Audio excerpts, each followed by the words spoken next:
Okay, boys and girls, we're working on a Cub Low Boy 154. It's about a 1972 vintage.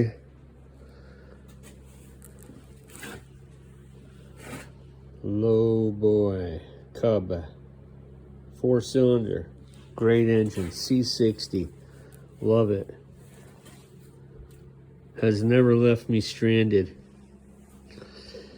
I have a plow that I put on this tractor. I made the mounting brackets myself, and I got myself a plow. And this thing will plow snow like crazy. It's only 2-wheel drive, but I'll tell you what, I go up the hill in my backyard with this thing, and it is all uphill.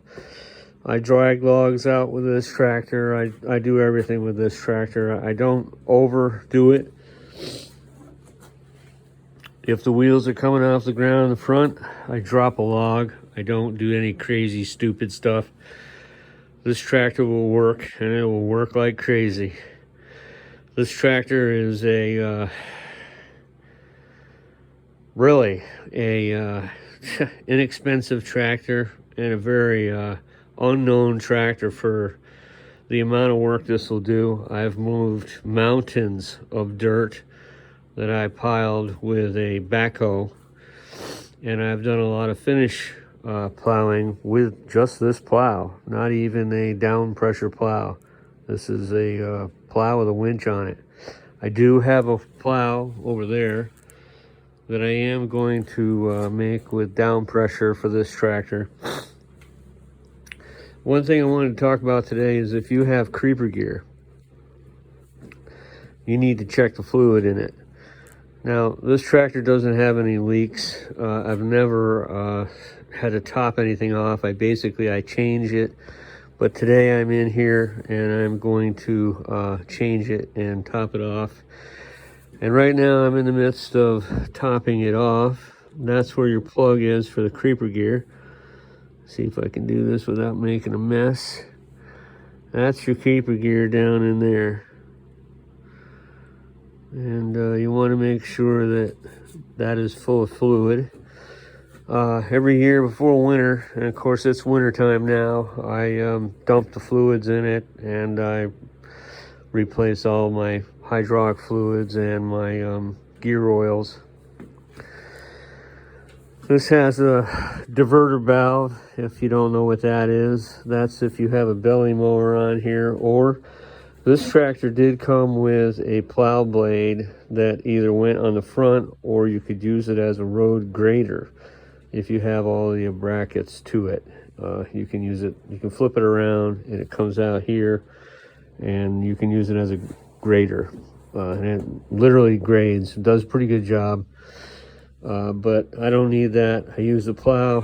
I have a 3-point hitch, and I put a York rake on the back of here, and that does my driveway fine. I mean, I've got a pretty bad driveway, and this tractor here maintains it really well. People who lived here before me were always getting stuck in the driveway. I've never once gotten stuck in the driveway, so I don't know. Maybe it's just a matter of knowing what you're doing or having a piece of equipment that actually works correct. But this tractor here has got a 3-point hitch. This is my log winch. If the log is too far away for me to back in, I will winch it up to the tractor, and then I'll pick it up with the 3-point hitch. Right now I've got the little suitcase weights on here for plowing in the wintertime. I'd like to get probably maybe a couple, 3 more of those little suitcase weights. They work really good on the back of these tractors. I still have the versatile use of this beam, because in the wintertime it's not uncommon for me to go out in the woods and drag out some logs, which I've got a couple of oak trees that died, and I've got to go get the logs off of them, which I'll be doing a video on that sometime here in the near future. So like, subscribe, and like I say, Cub Low Boy 154. If you have the opportunity to buy one and put a plow on it and plow your driveway out, go for it, because you will not regret it.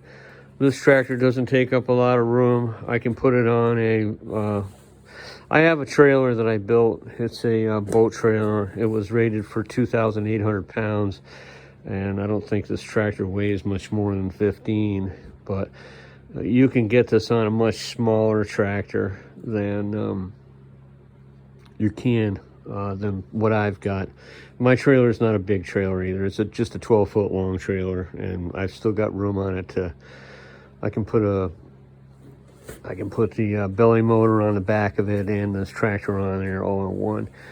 Now, one thing I will tell you about these tractors is when you get these tractors, you find them in the backyard, if they've been sitting outside, fortunately my tractors do not sit outside. My tractors sit inside. A lot of tractors that I did look at, the tires are all really deep cracks. You are going to get cracks in the tires. You can't really see any in these tires. These tires are pretty good, but if they've been sitting outside, that's a problem. My rims don't have any rust. I put ATV tires on the front. That gives me a little extra added traction without putting a weight bar on the front, because I don't want extra weight on the front, because it's only two-wheel drive. Now, something you may want to think about if you're looking at one of these to buy, the first thing you got to do is you got to throw away the throttle cable, because that's probably going to be bad. The choke cable is going to be bad. And it's got a float bowl down here, and it's really easy to get to. You just take this hood off. It's only 4 bolts. It's really simple. But there's a fuel float bowl here. And the first thing I do with all these tractors that I get, and I have 5 of them, is I buy a brand new float bowl and I replace it, because it's just not worth messing around with. Sometimes you got to rebuild the carburetor, but these carburetors are very simple to work on. They're not complicated. I mean, this is Stone Age technology here, and I've never had a carburetor on one of these things that I haven't been able to rebuild yet. The one thing that I did do is I took the belts off of my PTO, because I just don't want to listen to it, and I don't want something getting wrapped up back there in the PTO while I'm logging and things like that. I'm not looking at the PTO, and sometimes this doesn't spin. This spins right here, but sometimes back there, PTO may spin on you. I just don't have it on here. I don't have a need for it. I don't use a mowing deck on this tractor. Oh crap, let me get up. Oh, yeah. There we go. All right, so that's some of the things you should probably think about changing if you're going to get one of these. The light switch also is usually bad, because they're exposed to the weather. And what I do is I put in my own fuse over here. You don't have to use this kind.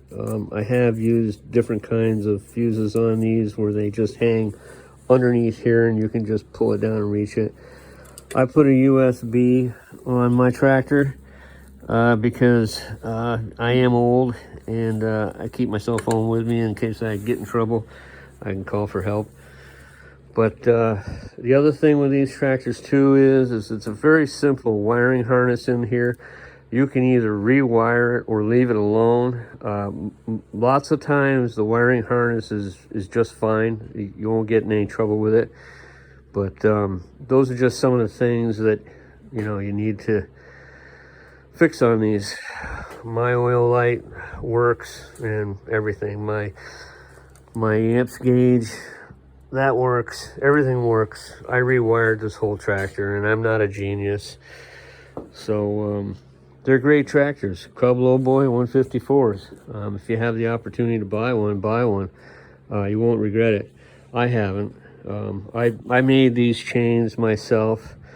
This tractor is for sale, but the chains aren't going with it, and the logging beam there is not going with it either. You're basically getting a plow, winch. Oh, and this is remote here for the plow. You put this in your mitten and Shazambo. You just put it in your mitten and you just plow away. Works great. I love it. I have fun out here. I even spend more time out here plowing probably than I actually need to, but I like being outdoors in the weather and stuff. So there you go, Cub Low Boy. Yeah, like I said, we're finishing off the topping off all the fluids here. It is winter time here. Got the wood stove going. So yeah, like, subscribe, hit the thumbs up. Thanks a lot.